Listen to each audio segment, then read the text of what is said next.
ఆంధ్రప్రదేశ్ లో భారత రాష్ట్ర సమితి ఏం చేస్తోంది? అసలు ఆ పార్టీ రాష్ట్ర శాఖ ఉన్నట్లా లేనట్లా? గతంలో టీఆర్ఎస్ ను బీఆర్ఎస్ గా మార్చేసి తెలంగాణ మాజీ ముఖ్యమంత్రి జాతీయ రాజకీయాల్లోకి దూకేశారు. ఆ సమయంలో ఆయన బాగా దృష్టి పెట్టిన రాష్ట్రాల్లో ఆంధ్రప్రదేశ్ ముందు పీఠాన ఉంది. ఏపీలో అధికారంలో ఉన్న వైసీపీ అధినేత జగన్ సహకారంతో రాష్ట్రంలో కొన్ని పార్లమెంటు స్థానాలను బీఆర్ఎస్ ఖాతాలో వేసుకోవచ్చన్న భావన గట్టిగా వ్యక్తమయ్యేది. అలాగే బీఆర్ఎస్ సహకారంతో మరోసారి ఏపీలో జగన్ ను అధికారంలోకి వచ్చేలా చేయొచ్చు అన్నది ఆయన వ్యూహంగా పరిశీలకులు అప్పట్లోనే విశ్లేషణలు చేశారు. అయితే అదంతా గతం. కేసీఆర్ జాతీయ రాజకీయ ఆంక్షలకు పురిట్లోనే సంధి కొట్టినట్లుగా తెలంగాణలో పరాజయం ఎదురైంది. అయినా ఆయన దేశమంతా కాళ్లకు బలపాలు కట్టుకుని తిరిగినా దరిచేరిన వారు కానీ దగ్గరకు రానిచ్చిన వారు కాను కనిపించలేదు. తెలంగాణలో పరాజయం పాలైన బీఆర్ఎస్ ఇప్పుడు జాతీయ స్థాయిలో తన సత్తా చాటడానికి ముందుకొస్తుందా? ఒకవేళ వచ్చినా ఎక్కడైనా కనీసం ఉనికి చాటుకోగలుగుతుందా అంటే అది అనుమానమే.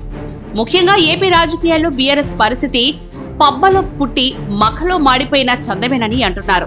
2019 ఏపీ ఎన్నికల్లో పరోక్షంగా పాల్గొని జగన్ విజయానికి తన వంతు పాత్ర పోషించి టీడీపీ పార్టీకి బాబుకి రిటర్న్ గిఫ్ట్ ఇచ్చిన కేసీఆర్ ఇప్పుడు తమ పార్టీకి రేవంత్ ఇచ్చిన రిటర్న్ గిఫ్ట్ షాక్ లో ఉన్నారు. ఇటువంటి పరిస్థితుల్లో కేసీఆర్ తిరిగి ఏపీ రాజకీయాల వైపు దృష్టి పెడతారా అంటే అనుమానమే అంటున్నారు పరిశీలకులు.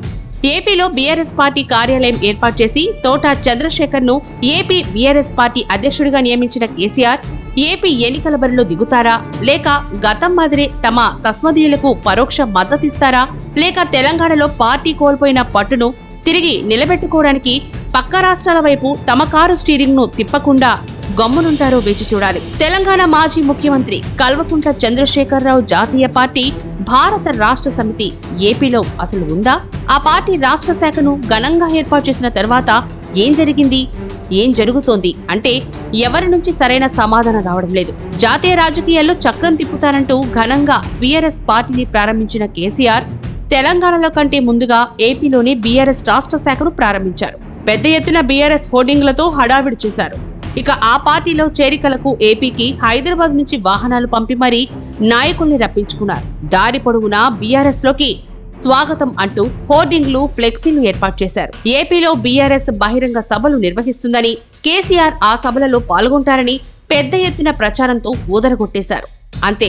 ఆ తర్వాత ఏపీలో బీఆర్ఎస్ ను పట్టించుకున్న నాదుడే లేడు. ప్రచారార్భాటం వినా ఆ పార్టీ ఏపీ శాఖ చేసింది, పీకింది ఏమీ లేదు. ఇప్పుడు ఏపీలో బీఆర్ఎస్ ప్రతినిధి ఎవరైనా ఉన్నారంటే ఆయన ఒక్క ఆ పార్టీ రాష్ట్ర అధ్యక్షుడు తోట చంద్రశేఖర్ మాత్రమే. ఆయన కూడా ఉండేది హైదరాబాద్ లోనే.